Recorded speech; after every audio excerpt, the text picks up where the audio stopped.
사사기 11장을 보도록 하겠습니다. 사사기 11장.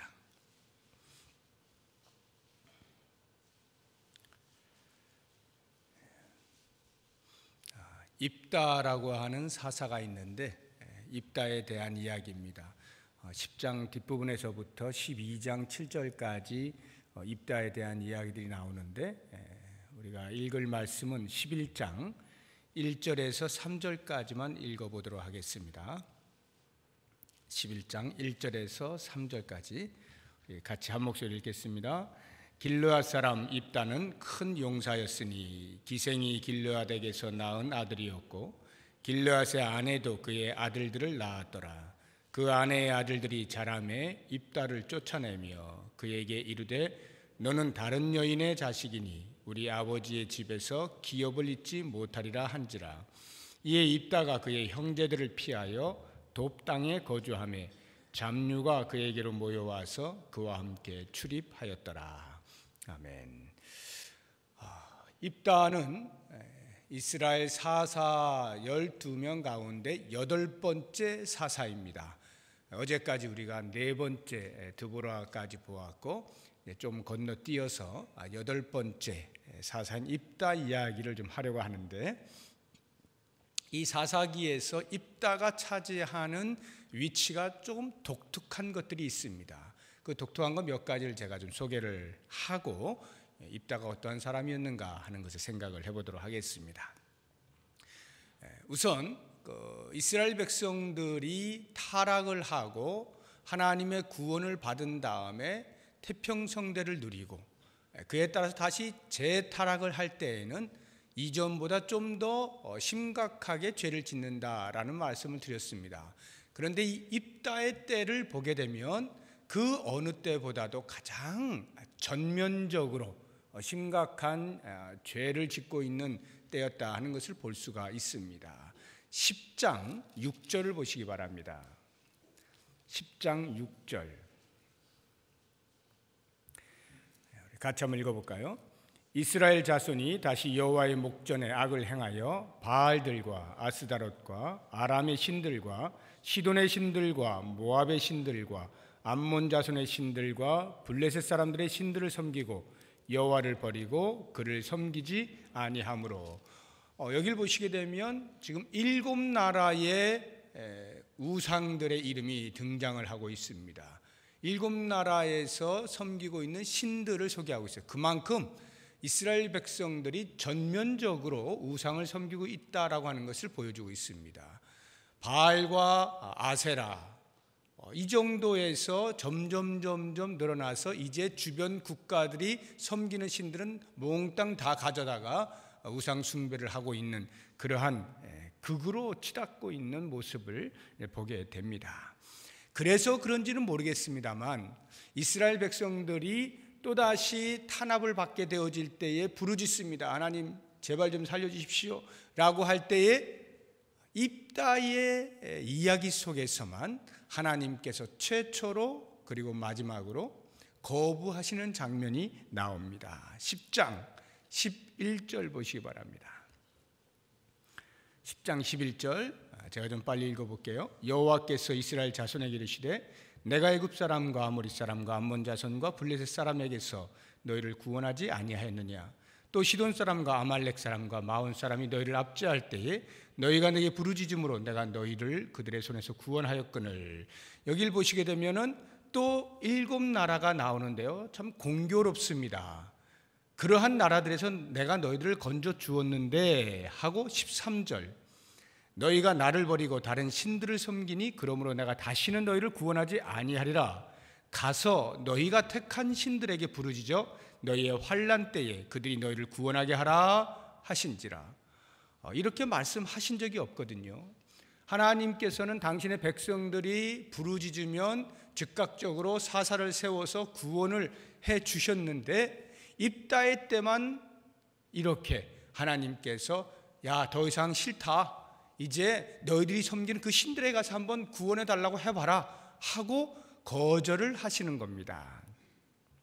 그리고 이 입다 이야기에서 또다시 하나 특이한 것이 있다고 하면, 그럼에도 불구하고 이스라엘 백성들이 하나님 앞에 더 부르짖게 되는데요. 마치 바지 가랑이를 붙잡고 흔드는 그런 심정인데 다른 데서는 찾아볼 수 없는 진정한 회개가 이곳에서 등장하고 있다 하는 것을 볼 수가 있습니다. 10절을 한번 보시기 바랍니다. 10장 10절.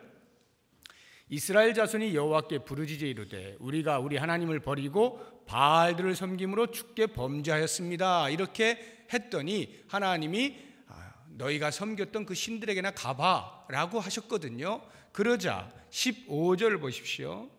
이스라엘 자손이 여호와께 여쭈되 우리가 범죄하였사오니 주께서 보시기에 좋은 대로 우리에게 행하시려니와 오직 주께 구하옵나니 오늘 우리를 건져내옵소서 하고, 이 말은 하나님께서 어떠한 징계를 주셔도 달게 받을 터이니 제발 구원해 주십시오 라고 진정한 회개를 하고 회개가 그 삶의 변화까지도 동반하고 있는 것을 보여주고 있는 것입니다.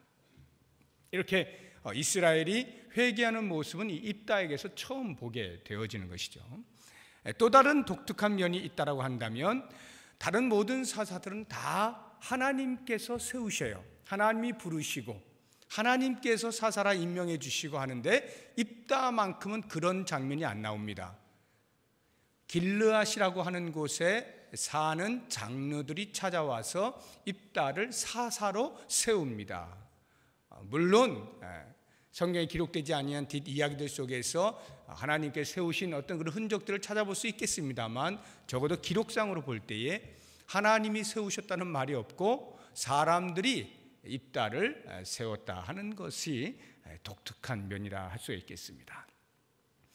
오늘 제가 좀 보고자 하는 것 중에 가장 독특한 것이 뭐냐 하면 입다에 대한 해석이 이 입다만큼이나 난해한 것이 없어요. 모든 사사들 가운데에서 입다가 가장 난해합니다. 어떻게 난해하냐면 입다를 바라보는 시선이 한쪽에서는 좋지 않아요.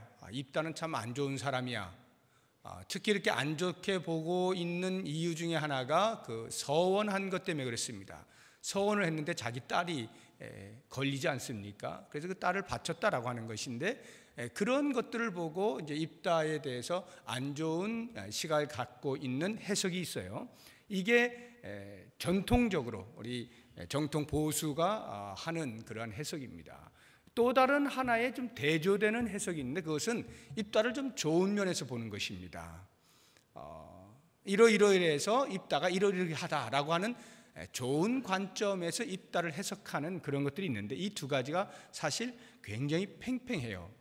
제가 여러분들하고 신학적인 논쟁거리를 지금 이야기하려고 하는 것이 아니라 오늘 제가 이렇게 난해한 해석이 있음에도 불구하고 입다에 대해서 제가 평소에 가지고 있는 생각과 오늘 말씀을 제가 이렇게 보는 중에 이번에는 내가 한번 좋은 관점에서 바라봐야겠다 하는 이런 마음을 가지고 해석을 할 때 제가 이 관점을 입다를 좋은 쪽으로 이렇게 자꾸 보려고 애를 썼어요. 그래서 그것을 한번 여러분들하고 좀 나눠보려고 합니다.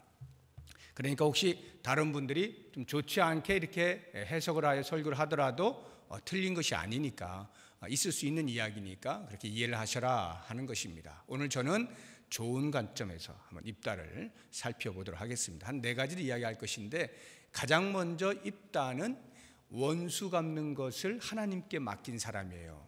마음이 너그러운 사람입니다. 자기에게 원수가 되어지는 사람을 용납할 줄 아는 사람이었다 하는 것입니다. 오늘 우리가 읽은 11장 1절에서 3절이 그 입다의 배경에 대해서 설명을 해주고 있는데 보시는 것처럼 입다는 기생에게서 낳은 아들입니다. 그러니까 쉽게 이야기하면 서자인 것입니다. 그러다 보니까 구박을 많이 받게 되고 궁극적으로는 아마 아버지가 돌아가실 때쯤이나 아니면 돌아가신 후쯤이나 그 본처에게서 난 이복 형제들에 의하여서 쫓겨나게 됩니다. 평소에도 많이 구박을 받았지만 쫓겨나게 되는 이유가 그 아버지의 유산을 물려주지 않기 위한 것입니다. 그래서 그가 도비라고 하는 땅으로 가게 됩니다. 그런데 1절을 보게 되면 길르앗 사람 입다는 큰 용사였다라고 이야기를 하고 있습니다. 아마도 좀 무엇인가 출중했던 것 같습니다. 물론 뭐 싸움도 잘할 것이고 여러 가지로 그 형제들보다 출중했던 것 같아요. 그러니까 시기심을 받게 되어지고 쫓겨나게 이제 된 것인데, 돕당에 가서도 그 소문을 듣고 이 큰 용사였던 입다의 소문을 따라서 3절에 보게 되면 돕당에 거주함에 잡류가 그에게로 왔다 그러죠. 잡류라고 하는 것이 각종 사람들 이런 말이에요. 그러면 여기 각종 사람들이 왔다는 말은 그렇게 해서 오늘날로 쉽게 이야기하면 무슨 이렇게 조폭 단체 이렇게 만들었다라고도 볼 수 있고, 좀 좋게 이야기하면 의적단 이런 것을 만들었다 볼 수 있겠습니다. 물론 그 이제 두목은 입다고요. 그래서 그들이 집단 생활을 하게 되어지면서 당연히 먹고 사는 문제에 대해서 해결을 해야 되니까 아마도 의적단과 같이 뭔가 좀 이렇게 가서 좀 간단한 노략질을 해다가 먹고 이러지 않았는가, 그러면서 세력을 형성을 했던 것을 볼 수가 있습니다. 그런데 그때 그 길르앗이라고 하는 곳에 이제 암몬 자손이 쳐들어와서 계속해서 괴롭히게 되니까 더 이상 참을 수가 없어서 미스바라고 하는 곳에 같이 이제 마주서서 전쟁을 하기로 작심을 하는데 장수가 없는 거예요.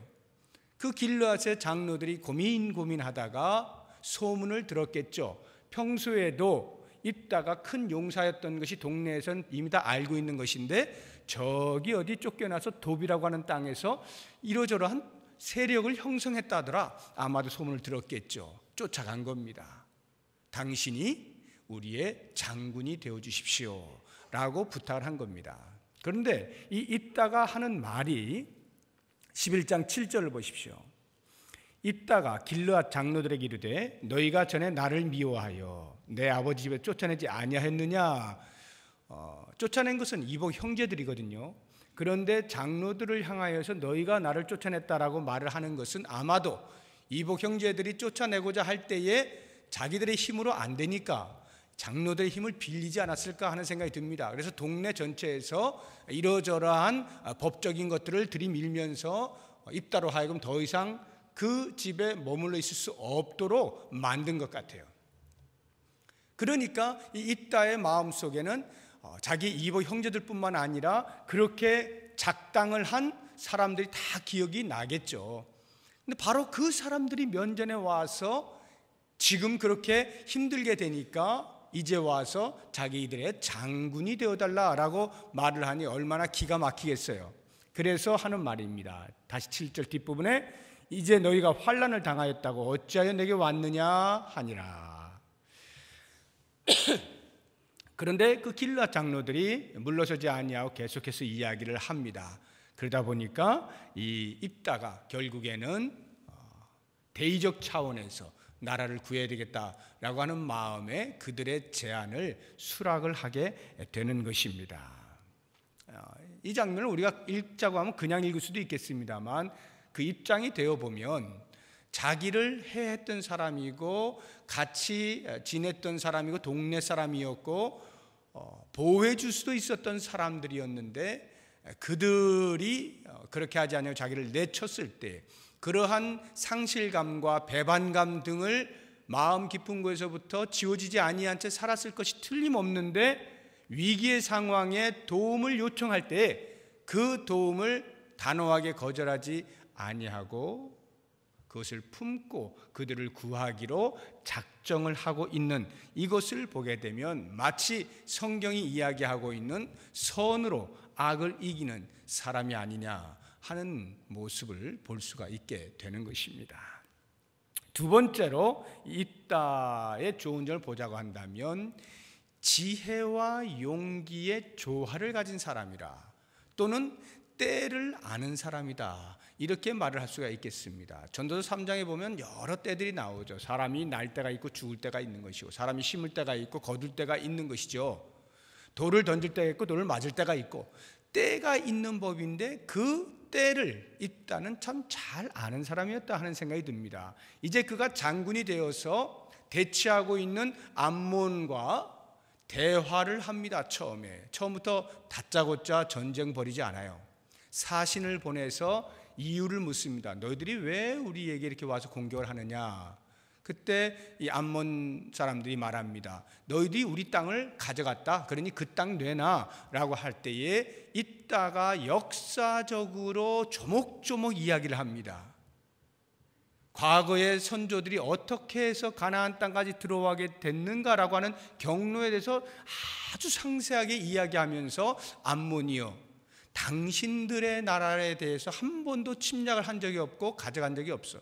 우리들이 했다라고 한다면 가는 길에 길 좀 열어달라고 하는데 길을 막고 서서 방해했을 때 하나님께서 그들을 물리친 아모리 사람들이 있었습니다. 그 사람들을 우리가 빼앗아서 하나님이 우리에게 주셨으므로 그 땅을 차지한 적은 있지만 당신들의 땅은 건들지도 않았어. 이렇게 이야기하면서 변호를 딱 하게 되어질 때에 이 암몬이 그것을 무조건 내놔라고 이렇게 하게 되자 그때에 비로소 입다가 전쟁을 벌이게 되면서 승리를 하거든요. 이것을 보게 되면 입다가 이렇게 전쟁을 할 때에도 그 때를 아는 그 지략이 있다 이런 말입니다. 그래서 가능하면 평화를 추구하는 거예요. 지혜를 가지고 평화를 추구해 나가는데 결국 끝까지 막무가내로 그것을 받아들이지 아니하게 될 때, 그래서 전쟁이 불가피해졌을 때에는 도망가지 아니하고 피하지 아니하고 용기를 가지고 그 전쟁에 임함으로 승리를 하는 이러한 모습을 볼 때 입다의 삶에 있어서 우리들에게 도전을 주는 모습이 있는 것입니다. 평화를 추구해야 할 때와 맞서 싸워야 할 때, 이런 때를 안다는 것은 참 지도자로서 중요한 것 같습니다. 세 번째 우리가 볼 것은 입다는 약속을 잘 지키는 사람이었다 하는 것인데, 이 부분이 가장 난해한 부분입니다. 이 서원을 하는 부분인데요, 11장 29절부터 나옵니다. 11장 29절부터 이 서원하는 것이 나오는데, 하나님께서 만약 승리하게 해주시면 내가 동네로 들어갈 때 가장 먼저 맞이하는 그 사람을 하나님께 번제로 드리겠습니다. 이렇게 서원을 합니다. 그런데 막상 승리하고 돌아오는 데에 가장 먼저 뛰어나와 환영을 한 사람이 다름 아닌 무남동녀, 자기에게 딸 하나밖에 없었는데 그 딸이 춤을 추면서 환영을 하고 있는 것입니다. 그때에 이 입다의 마음이 찢어지는 거예요. 참담한, 내가 어쩌자고 이래가지고 이 딸을 이렇게 죽이나 라고 하는 그런 안타까운 마음을 갖게 됩니다. 그러나 그것을 알게 된 입다의 딸도 역시 그 아버지를 존중하고 아버지에게 순종하면서 아버지가 서원하셨으니 그것을 이행하셔야 합니다 라고 하면서 그저 2달만 기회를 주시면 내 친구들하고 같이 산에 올라가서 실컷 결혼도 못 해보고 죽는구나, 애국이나 하다가 내려올 테니 2달만 기회를 주십시오 해서 2달 동안 곡하고 내려와가지고 2달 후에 이제 그대로 서원대로 행하게 되죠. 바로 이 서원하는 장면, 성경은 가르칩니다. 서원한 것은 해가 될지라도, 나에게 해가 될지라도 그것을 반드시 지켜라 라고 하는 거예요. 그래서 서원을 함부로 하지 말라, 성경이 여러 곳에서 가르쳐주고 있습니다. 바로 이 부분에서 대부분의 이제 학자들이 입다가 너무 경솔했다라고 하는 것입니다. 어떻게 이렇게 할 수가 있었을까? 그리고 특별히 사람을 번제로 드린다라고 하는 것은 이스라엘 백성들, 하나님의 사람들에게서는 있을 수 없는 일이고 율법에서는 절대적으로 금하고 있는 것입니다. 사람을, 인신을 제물로 드리는 것은 이방인들이 하는 일이었어요. 우상에게 절할 때에 그런 일들이 있을 수가 있는데요, 몰렉과 같은 그런 신이 그것을 이제 요청을 하죠. 사람이 이렇게 만든 것인데 그것을 입다가 본땄다 이 말입니다. 주변에 그 우상들을 섬기는 그러한 제사에 물들어서 그것을 본따서 여호와 신앙 안에 접목시켜 가지고 그렇게 서원을 한 것이다. 그래서 대단히 안 좋은 시선으로 이야기를 하는 것입니다. 그런데 이 부분에 대해서 저는 이런 생각이 듭니다. 만약에 이것이 하나님께서 금지하신 서원이라고 한다면, 이것은 하지 말라고 하신 거예요. 그런데 만약 서원을 했다 하여서 그것을 지켜야만 한다면, 그래서 이제 지켰죠. 입다는 지켰다라고 할 때에 과연 하나님이 그것을 받으셨을까? 그래, 네가 너에게 해가 될지라도 서원을 지켰구나, 좀 대단하다, 이렇게 하셨을까 하는 생각이 듭니다. 아무리 생각해봐도 그럴 것 같지 않아요. 만약에 그가 서원을 했기 때문에 지켜야만 해서 그렇게 했다라고 한다면 하나님 앞에 불벼락 맞을 것 같아요. 왜냐하면 그 서원 지킴은 또 다른 범죄거든요. 어쩌면 서원을 지키라고 하는 것보다 훨씬 상위법인지도 모릅니다. 왜냐하면 십계명에 들어있거든요. 살인하지 말라.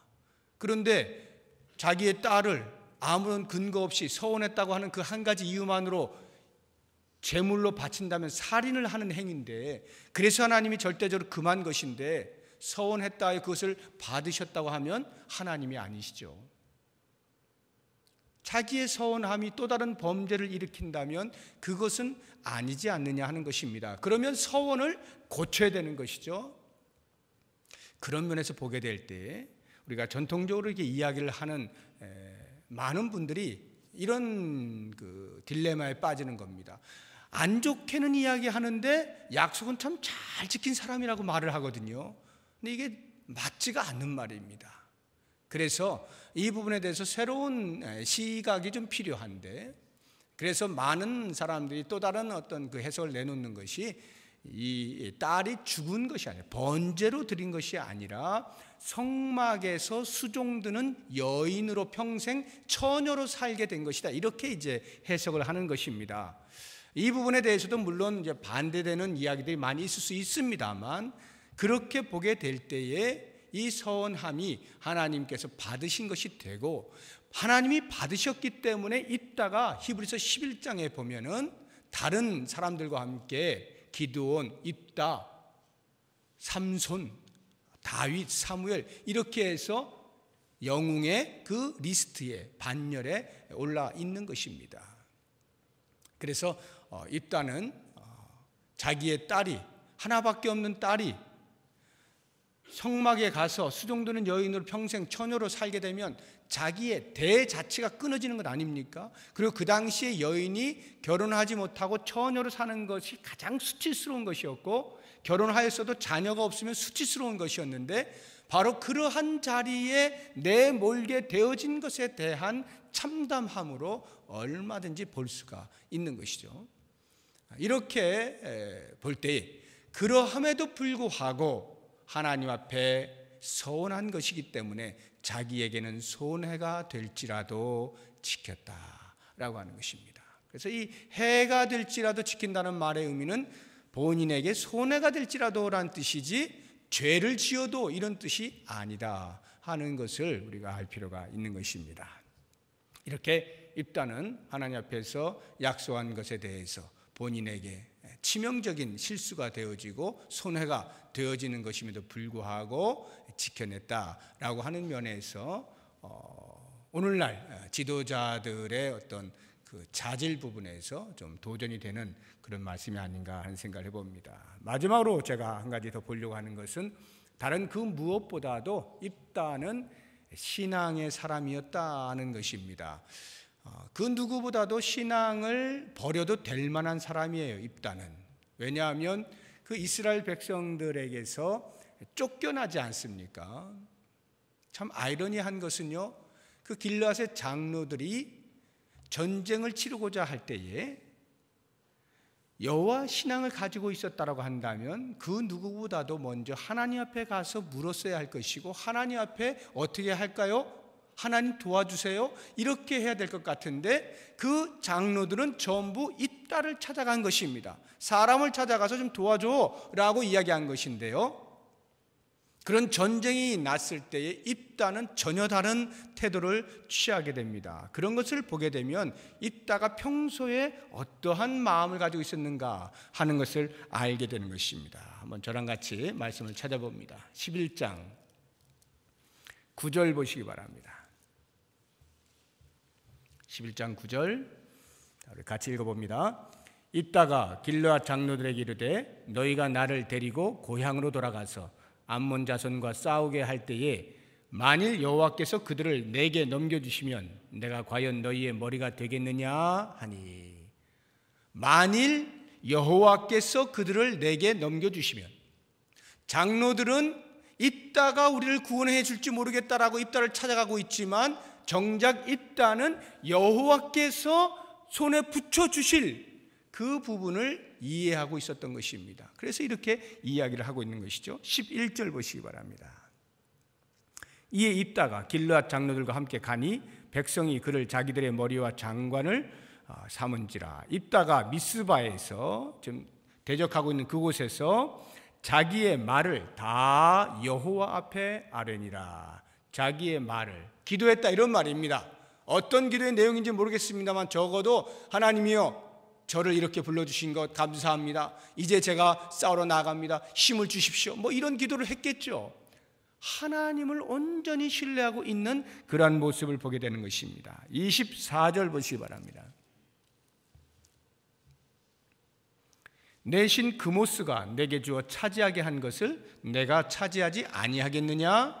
이것은 암몬 사람들에게 이야기하는 거예요. 만약 당신들이 섬기는 그모스가 자, 이 땅을 차지해라 라고 하면 당신들 차지하지 않겠소? 라고 말하면서 우리 하나님 여호와께서 우리 앞에서 어떤 사람이든지 쫓아내시면 그것을 우리가 차지하리라. 하나님께서 차지하라 하시면 우리는 차지하는 것이요 라고 여호와 유일 신앙을 온전하게 이야기하고 있는 것을 볼 수가 있습니다. 27절입니다.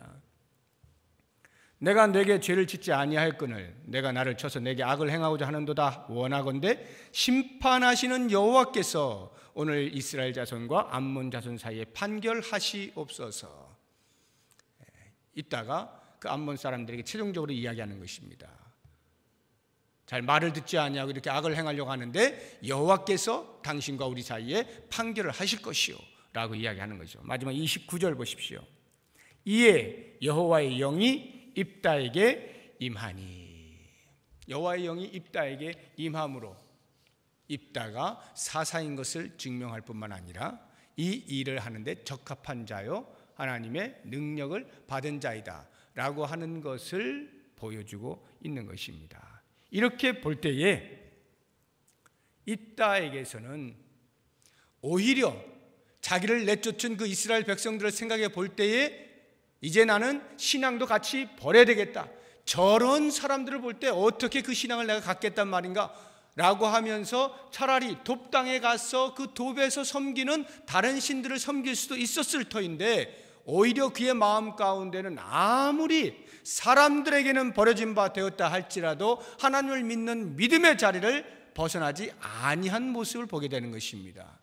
저는 이것을 보게 될 때에 베드로 사도가 예수 그리스도에 대해서 이야기한 베드로전서 2장 4절의 말씀이 생각나는 거예요. 사람에게는 버림바가 되었으나 하나님께는 택하심을 입게 되어진 보배로운 산돌이신 예수 그리스도를 이렇게 이야기하고 있지 않습니까? 그리스도께서 사람들에게는 버림받았지만 하나님께서는 택하심을 입게 되어진 보배로운 산돌이다 라고 고백을 하는 것처럼 입다는 비록 자기의 형제들, 자기의 동네 사람들에게는 버림을 일순간 받았을지라도 하나님을 믿는 믿음에 떠나지 아니함으로 하나님께 택함을 받아 이스라엘의 사사로 쓰임을 받게 된 것입니다. 오늘 우리가 이 말씀을 보게 되면서 과연 우리의 삶 가운데서도 때때로 하나님 앞에 충성 봉사한다라고 하면서 주변에서 들려오는 소리들 때문에 우리의 마음들이 상하는 경우들이 많이 있어요. 이런저런 이야기들 때문에 이럴 바에는 뭐 하고 섬기는 것을 그만둔다든가 교회를 안 나온다든가 아니면 믿음의 자리를 아예 떠난다든가 하는 이런 있을 수 없는 일들이 우리 주변에는 왕왕 있게 되어지는 것입니다. 그럴 때 이 입다를 생각하면 아무리 주변이 소용돌이 친다 할지라도 내가 하나님을 향하고 있는 그 믿음의 자리만큼은 어느 상황 속에서도 반드시 지켜내야 하는 것이고, 그러한 신앙의 중심을 가지고 있을 때에 때가 되면 하나님께서 들어서 사용을 하시는 것입니다. 이제 우리가 5일 동안 사사들의 행적들을 살펴보면서 당시의 상황들과 그리고 그 속에서 구원하시는 하나님의 손길들을 보았습니다. 과연 누가 이 시대의 사사인가 하는 부분에 대해서 한 주간 동안 들으신 말씀들을 묵상하시면서 기도하시고 2012년 한 해를 승리할 수 있는 귀한 삶을 사시기를 바랍니다. 같이 기도하겠습니다.